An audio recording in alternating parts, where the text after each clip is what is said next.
You think your midlife crisis is a sign you failed. But the truth is, it might be the first honest signal your life has ever given you. You thought stability would feel like peace. You thought clarity would feel like confidence. You thought arrival would feel like relief. But here you are, you built the career. You followed the rules. You became someone younger you would probably admire. And yet, something feels off. Not dramatic, not catastrophic, just misaligned. But somehow feel like they belong to someone else. You call it burnout, stress, a phase, maybe hormones, maybe circumstances, maybe bad luck. But what if the real crisis isn't happening in your life? It's happening in the story you've been telling yourself about your life. Because midlife crisis is not always collapse. Exposure of roles that once protected you, but now confine you. Exposure of desires you postponed so long. They began quietly suffocating. You think something is wrong with you. But what if something is finally right? Because the most destabilizing realization of midlife is this. You can no longer pretend you have infinite time to become who you actually are. Wait, notice the discomfort in your body right now. That subtle resistance. That instinct to dismiss this as philosophical exaggeration. Because part of you still hopes clarity will arrive later. That someday things will just make sense. It is measurable now, visible in your energy levels, in the speed at which years compress, in the quiet awareness that some doors are closing. In the next 20 minutes, I will take you from the hidden psychological mechanism that creates the midlife crisis, to the shadow forces within human nature that secretly resist growth. Finally offering a small psychological ritual that can help you turn this crisis into a second birth. And once you see it, you won't be able to unsee it. It's 10:30 p.m. The house is quiet. You're scrolling job listings you have no intention of applying to. You tell yourself you're just curious, just exploring, just checking what's out there. But something about the search feels strangely emotional. Each listing feels like a parallel universe version of your life. Different title, different identity, different future. You imagine the interview. Imagine introducing yourself differently. Imagine being perceived differently. For a moment, you feel possibility again. Then the feeling fades because tomorrow, everything continues as usual. Another moment, you're at a social gathering. Someone asks the classic question, "So, what do you do?" But this time, something strange happens. Like an actor who has repeated the same line too many times. You smile, they nod. Conversation continues, but inside, a quiet question appears. Is this still true? These moments seem small, almost trivial, but hidden inside them is a fatal logical error. An assumption about identity that most people never question. Who are you? Psychologists have long studied a phenomenon called cognitive dissonance. The tension that arises when our internal experience contradicts our external reality. When your behavior no longer aligns with your authentic values, the mind experiences friction, and friction demands resolution. But the brain does something fascinating. Instead of changing the behavior, it often changes the story. You tell yourself, it's too late. This is just what adulthood feels like. Nobody is truly fulfilled. This is normal. But they also reduce psychological truth. Imagine wearing shoes that are half a size too small. At first, uncomfortable, then tolerable. Eventually, normal. Until one day, you try on shoes that actually fit. Suddenly, you realize the pain was never supposed to be part of walking. Midlife often introduces this moment of comparison. Not with other people, with unlived versions of yourself.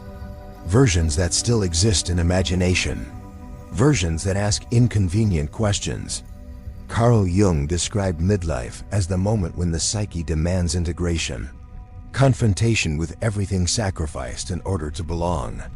The parts of yourself that were edited out, suppressed talents, unexplored desires, unasked questions, ignored intuition.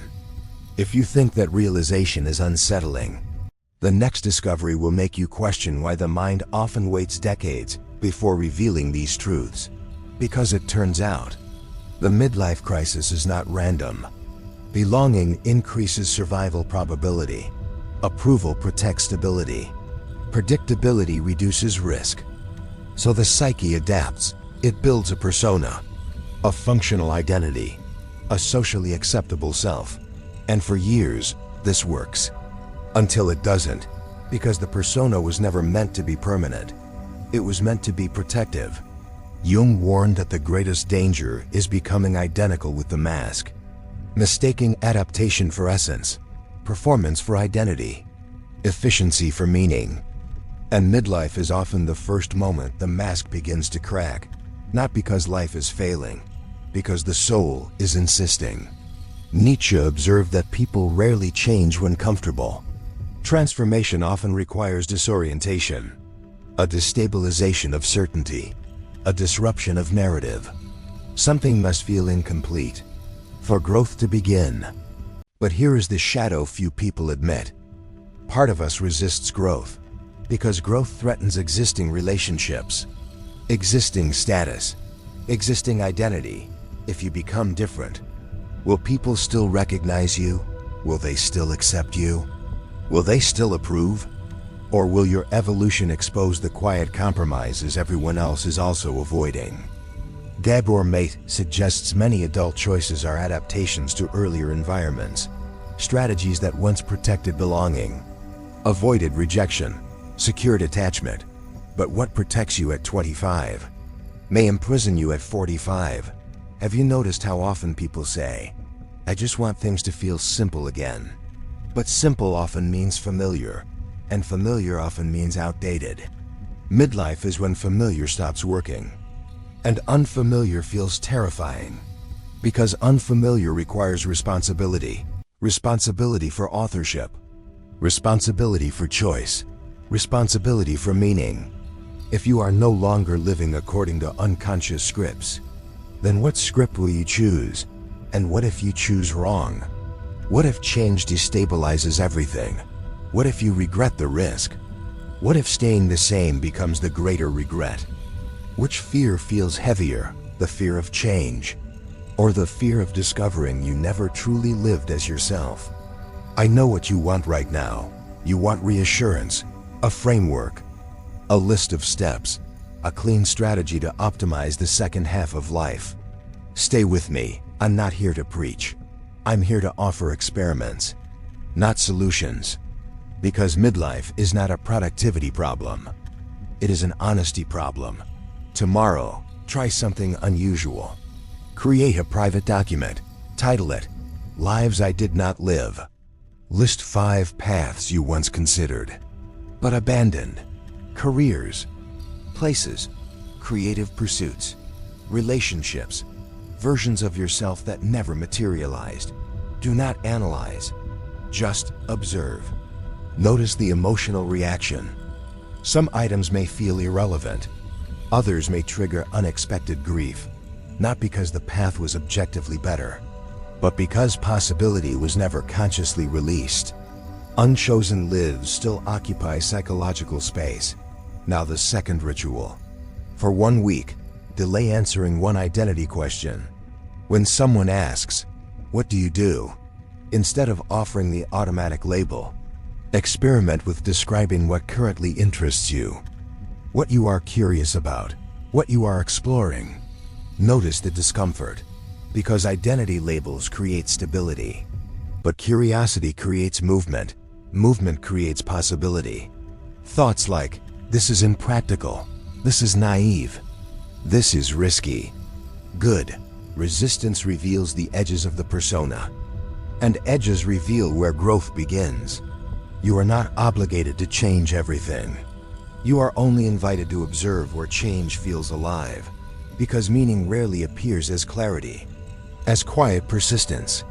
Midlife is not asking you to abandon your life. It is asking you to participate in it more consciously. Fyodor Dostoevsky believed the deepest human need is not comfort, but meaning. A life without tension may feel safe, but safety without meaning becomes suffocating.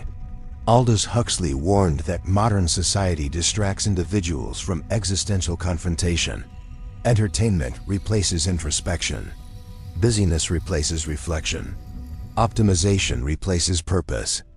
But meaning cannot be optimized. Meaning must be encountered. Sometimes painfully, sometimes slowly, sometimes indirectly. Perhaps the midlife crisis is not a crisis of aging. Perhaps it is a crisis of postponement. Postponed questions, postponed desires, postponed honesty. Eventually, postponed truth demands attention.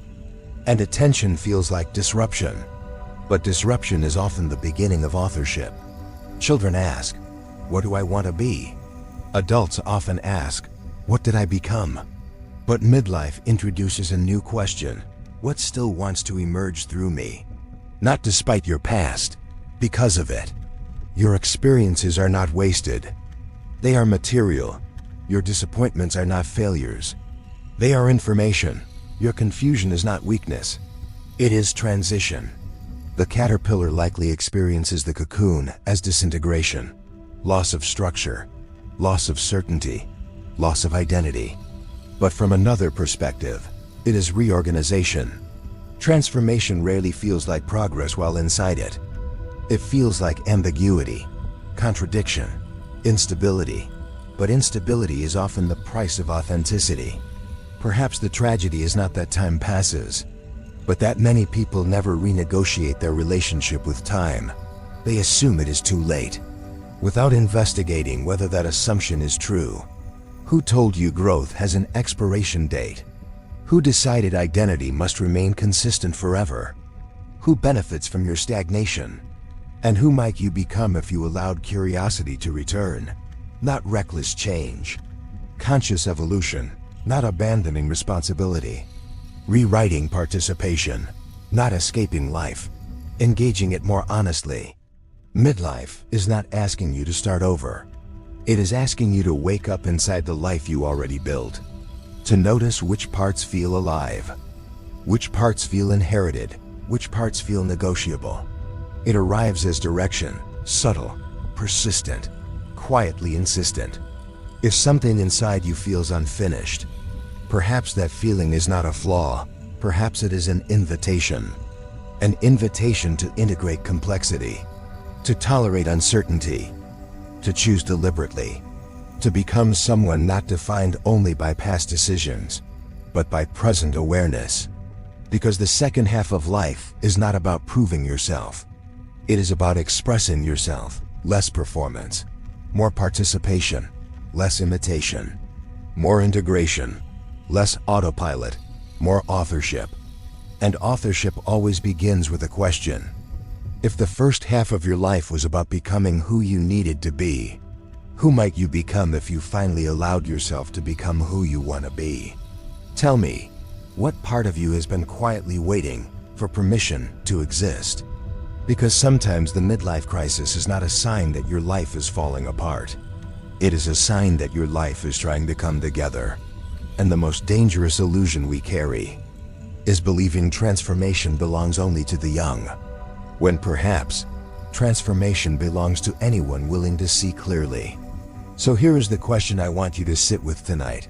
What truth about your life have you postponed long enough that it has started waiting for you?